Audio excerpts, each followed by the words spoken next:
Hello everyone. We will discuss mainly how oxygen is transported in our blood from the lungs to the tissues and from the tissues back to the lungs. How this oxygen travels in our blood. This is nothing but transport of gases. Once exchange of gases occurs in your lungs, after exchange, the pulmonary venous blood carries this oxygenated blood to your left side of the heart, and from the left side of the heart your systemic aorta carries this oxygenated blood to entire tissues in your body. How oxygen is transported?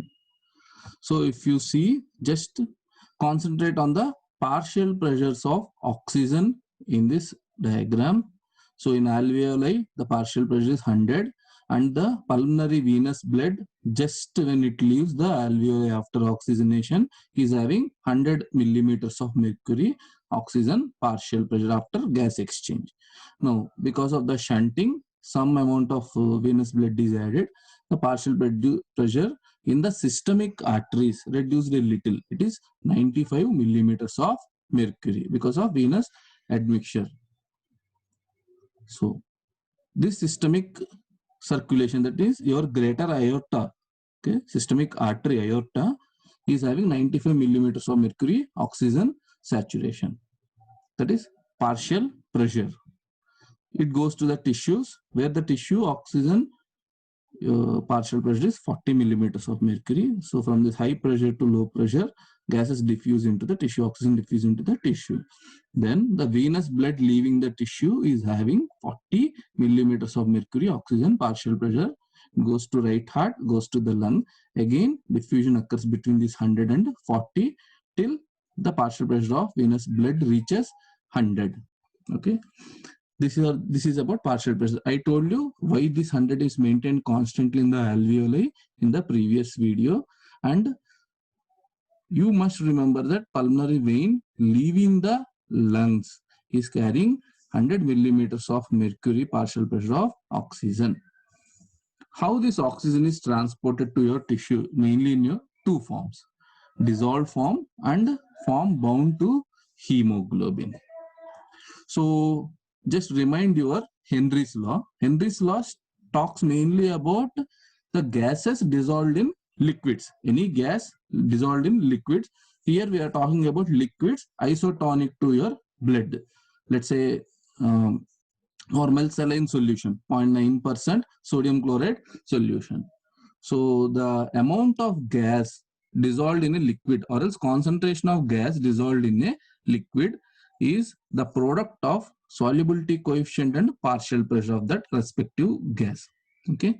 So for oxygen, the solubility coefficient of oxygen in isotonic solution, isotonic to your blood, is 0.003 ml per millimeter of mercury partial pressure of oxygen. So for 1 millimeter of oxygen partial pressure, so this partial pressure is exerted in the air, in the mixture of gases. Similarly, at this partial pressure, gases dissolve in the liquid. So every one partial pressure of oxygen, 1 millimeter of oxygen partial pressure, 0.003 ml of gas is dissolved. So what is the partial pressure of oxygen in pulmonary venous blood? It is 100 millimeters. So if you multiply this 100 millimeter partial pressure into the solubility coefficient of your oxygen, finally how much you get? Every 1 deciliter of blood will carry 0.3 ml of oxygen. So in every 1 deciliter of blood, the partial pressure of oxygen is 100 millimeters of mercury. Okay. And it can the solubility coefficient is 0.003 ml. You multiplied. So for every 1 deciliter of blood, 0.3 ml of oxygen is carried in dissolved form. So for every 1 liter, it is 3 ml. What is your total cardiac output of your left ventricle? It is 5 liters. So 5 into 3. So the total amount of oxygen carried by your blood in dissolved form in total is 15 ml per minute. Okay. This we discussed according to Henry's law how much it is dissolved at the respective partial pressures. what is your basal oxygen consumption in your body? It is 250 ml per minute. At rest, your entire body, all the tissues, all the cells together consume 250 ml oxygen. But your cardiac output per minute can supply only 15 ml. Your body requires 250 ml. What about the rest of the deficit, 235 ml? And even more amount of oxygen is supplied, mainly bound to an important protein, a complex protein in our red blood cells known as hemoglobin. You will study hemoglobin chemistry in detail in your biochem. But here what we require is one hemoglobin molecule has 4 porphyrin heme rings, right? With one iron atom in each heme ring. So one hemoglobin molecule has 4 iron atoms, and this iron is in the state of ferrous ion, that is Fe plus 2. And each hemoglobin is bound to 2 alpha chains and 2 beta chains. In physiology, we are bothered about this. And when hemoglobin is not bound to oxygen, it is in tense state. It is in tense state. There are salt bridges between these 4 heme rings. But once this hemoglobin starts binding to oxygen, so after binding to first oxygen, one salt bridge is broken between the 2 heme rings. Similarly, with addition of another oxygen, another salt bridge is broken. With every breakage of salt bridge, the affinity for hemoglobin to oxygen increases multiple fold. It increases multiple fold. So oxygen, hemoglobin bound to one oxygen is having highest oxygen affinity, high oxygen affinity compared to the hemoglobin in non-bound state. Similarly, hemoglobin already bound to 3 oxygen molecules is having highest affinity for the next oxygen molecule compared to the non-bound hemoglobin. This you study in detail in your biochem. So one hemoglobin bound to all 4 oxygen molecules, we call it as R state, that is relaxed state. Again, I am repeating, with every binding of one oxygen molecule, the affinity for hemoglobin to the next oxygen molecule increases multiple fold. So that just keep it in mind. What is the oxygen binding capacity of hemoglobin? 1 gram of hemoglobin molecules can bind to 1.39 ml of oxygen when the hemoglobin is in its purest form. That means iron is in ferrous state. But in our blood, some amount of hemoglobin, at least 2% of the hemoglobin, iron is not in ferrous state, it will be in ferric state. This ferric state iron containing hemoglobin, we call it as met hemoglobin. In your GK Pol textbook, they have given very clearly what is this met hemoglobin, how it is formed, and how it is affecting your blood. So because 2% of the hemoglobin, iron is in ferric state, it will not bind to oxygen. Only when it is in ferrous state, it will bind to the oxygen. So when normal conditions, it is 1.34 ml of oxygen is bound to 1 gram of hemoglobin molecules. So what is the percentage of hemoglobin concentration in males? 15 grams percent, that is per deciliter of blood. So 1 deciliter of blood in males contain, we say, around from 15 to 17 gram hemoglobin. So this will bind to, each gram will bind to 1.39 liters.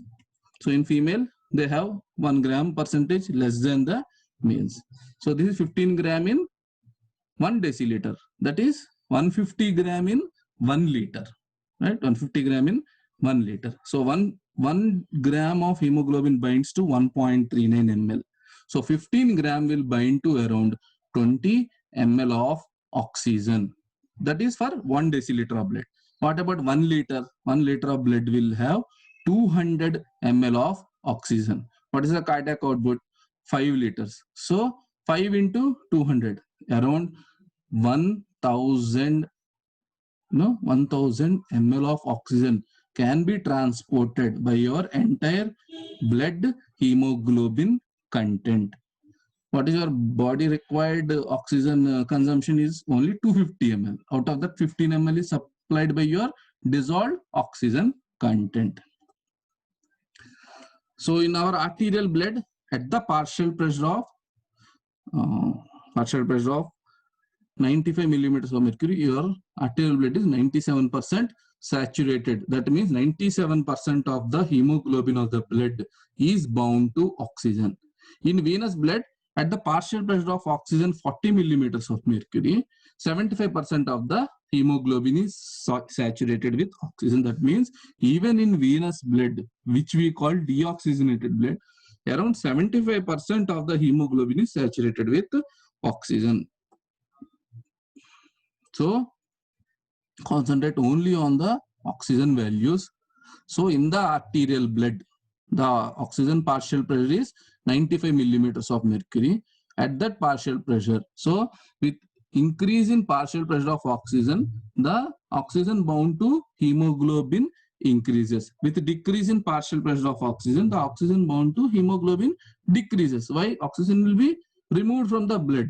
Where it happens? At lungs and at tissues. Binding occurs at the lungs and removal occurs at the tissues. So every deciliter of blood contains 15 gram hemoglobin.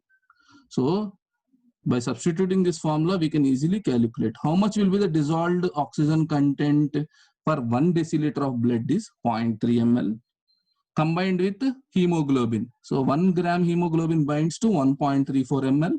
So 15 gram will bind to around 19.5 ml. This is the oxygen content of arterial blood. 0.3 ml in dissolved form and 19.5 ml in bound form. Let's say together all these things, 20 ml oxygen is present in 1 deciliter of blood. What about venous blood? Partial pressure of oxygen is 40 mm. Even at 40 mm, hemoglobin is 75% saturated. At partial pressure 40, if you calculate the dissolved content of oxygen, 0.003 into 40, that is around 0.12 ml per deciliter. Hemoglobin is 75% saturated. That means 1 deciliter contains 15 gram. In this 15 gram, 75% will be saturated with the oxygen. That is around 15 gram.